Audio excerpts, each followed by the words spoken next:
2년 전 김학의 전 법무부 차관이 별장 성접대 의혹으로 조사를 앞두고 새벽에 태국행 비행기를 타고 한국을 떠나기 직전 공항에서 출국 금지를 당했습니다.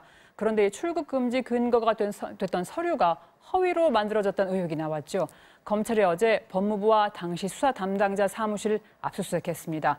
일각에선 2년 전 사건을 이 시점에 끄집어낸 건 법무부에 대한 검찰의 역습이라고 해석하기도 하는데요. 이면주 기자가 보도합니다. 지난 2019년 3월 23일 새벽, 태국행 비행기에 오르려던 김학의 전 법무부 차관이 탑승 5분 전 출입국 당국에 의해 제지당했습니다. 성접대 의혹 인정하십니까? 소환조사에는 왜 불응하시나요?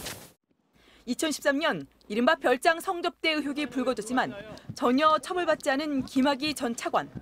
6년 뒤 재조사에 나선 검찰 과거사 진상조사단이 출석을 요청하자 차명폰을 든 채 현금으로 항공권을 사 한밤중 출국을 시도했던 겁니다.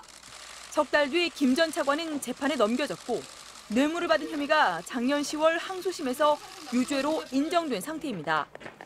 하지만 2년 전 출국 금지 조치가 부당했다는 공익신고가 최근 접수됐고 검찰이 관련 기관들을 동시에 압수수색했습니다. 법무부 출입국본부와 대검찰청 정책기획과 또 당시 과거사 진상조사단 파견 검사의 사무실과 집 등이 수색 대상입니다. 공익신고 내용에 따르면 과거사 진상조사단 파견 검사는 대검찰청의 반대에도 불구하고 출국 금지를 강행하면서 허위 사건 번호를 적은 출국 금지 요청서를 기관장 서명도 없이 법무부에 보냈고 이에 따라 출국 금지가 이루어졌습니다. 실제로 김 전 차관은 당시 과거사 진상조사단의 재조사 대상이었을 뿐 정식 입건된 피의자 신분은 아니었습니다. 따라서 과거사 진상조사단이 무리하게 출국 금지 조치를 하려다 출입국관리법 등을 위반했다는 겁니다.